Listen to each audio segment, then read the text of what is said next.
ingestão de óleos essenciais. Se você está aqui, eu acredito que você já consumiu todo o conteúdo gratuito que eu tenho no Instagram e no YouTube e você sabe muito bem que eu não indico ingestão de óleos essenciais. Mas sobre esse assunto, já que estamos em uma formação em aromaterapia, eu gostaria de falar mais. Muitas pessoas falam assim, mas na França eles ingerem óleos essenciais. Realmente na França, mais ou menos em 1948, se popularizou a ingestão de óleos essenciais. Mas como isso acontece? Essa ingestão de óleos essenciais, ela é indicada de 1 a 6 gotas e os livros falam que a posologia, as indicações, por quanto tempo fazer essa ingestão de óleo essencial depende de cada pessoa, depende de cada caso. E fica vago. Porque, como eu falo, não existem pesquisas científicas que atestam a eficácia e a segurança da ingestão de óleos essenciais. Além disso, na França, eles atentam muito para que a ingestão de óleos essenciais seja feita por um óleo 100% natural, 100% inteiro, 100% de grade medicinal, que você não pode fazer uma ingestão de óleo essencial, às vezes, fazendo com essência sem saber. Lembra da aula sobre falsificações e adulterações de óleo essencial? Há um grande risco, você pode estar ingerindo, ou às vezes um interagente, um paciente teu, estão ingerindo um óleo essencial achando que é para a saúde e na verdade estão ingerindo perfume. Então isso tem acontecido bastante, infelizmente,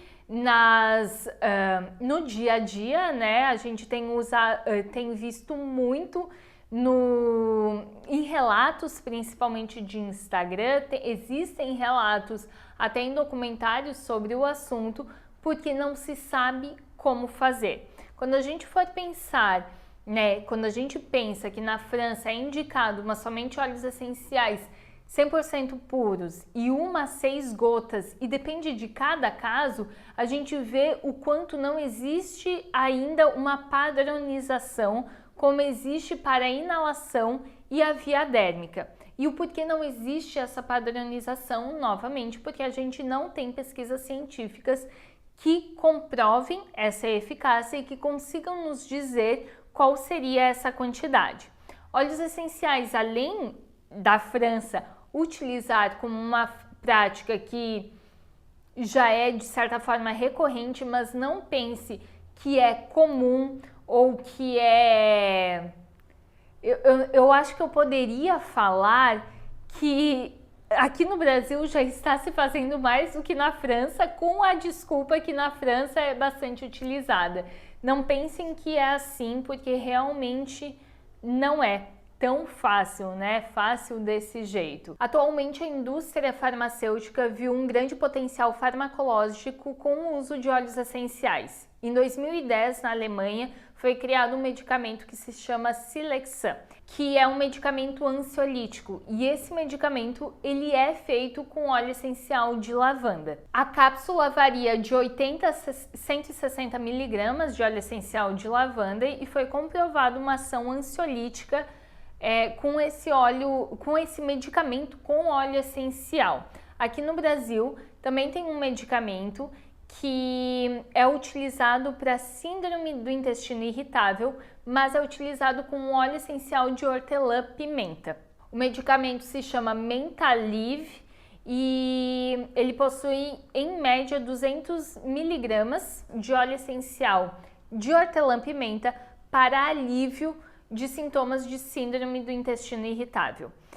180, 160, 200 microgramas de óleo essencial num medicamento é pouca coisa, como a gente tem visto por aí, de 20 gotas ao acordar, 10 gotas ao acordar, ou pessoas até que colocam 2 gotas em uma cápsula para ingerir, porque começaram a sentir muita ardência, principalmente na região do esôfago. É muito diferente e eu acredito que vocês conseguem perceber isso.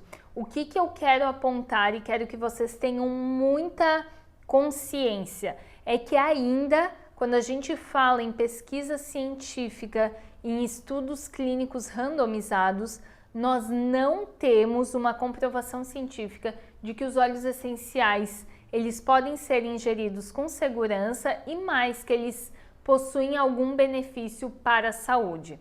O que nós entendemos já quando a gente fala, por exemplo, em absorção dérmica, que quando nós fazemos uma massagem abdominal por 10 minutos com óleo essencial de hortelã, por exemplo, em questão de 20 minutos, esse óleo essencial ele já é percebido no sangue, na urina, nas lágrimas, também no suor e respiração dessa pessoa. Quando a gente ingere um óleo essencial, com certeza você também consegue perceber a composição química desse óleo essencial no teu organismo. E essa composição química, ela vai agir com o teu metabolismo. Até que ponto isso é benéfico, sendo que a gente não tem certeza do que pode acarretar de efeitos colaterais e causas negativas no futuro.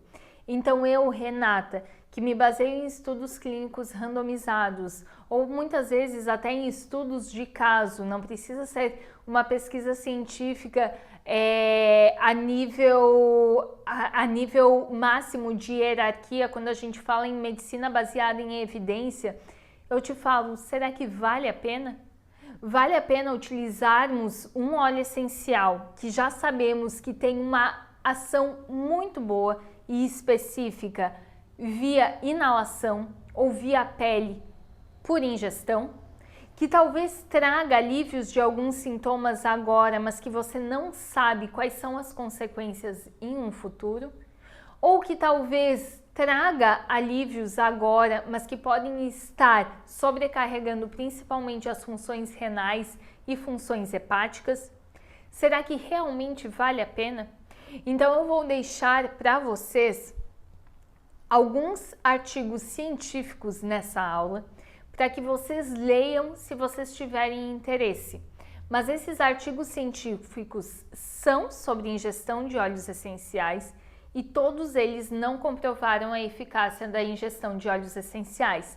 Pelo contrário, todos eles apontaram efeitos colaterais, como excesso de urina, muita dor de cabeça e diarreia, que é o que muitas pessoas estão vivendo. No livro A Base Química dos Óleos Essenciais, a autora ela fala de ingestão de óleos essenciais e ela atenta. Eu estou falando de ingestão de óleos essenciais porque já é uma prática utilizada, mas eu não recomendo essa prática, justamente por falta de estudos científicos. Eu acredito que futuramente, talvez num futuro bastante próximo, eu possa trazer pesquisas que apontem. Por exemplo, óleo essencial de lavanda, a gente pode utilizar como efeito sedativo, tantas gotas, tantas vezes ao dia, por tanto tempo. Eu acredito que vamos chegar em um momento da pesquisa, né, da medicina baseada em evidência, em que poderemos atestar isso. Mas eu não sei, sinceramente, eu tô te falando uma questão bastante pessoal, se eu vou deixar de usar via inalação e via tópica, porque eu vejo no meu consultório há mais de 12 anos o quanto esses métodos funcionam. E eu jamais, em todos esses anos, e eu posso dizer com milhares de atendimentos, que eu nunca tive um episódio de intoxicação por óleos essenciais, justamente por saber as dosagens que eu uso. Então fica a reflexão e ficam os artigos para estudos científicos. E fica a recomendação: não ingira óleos essenciais.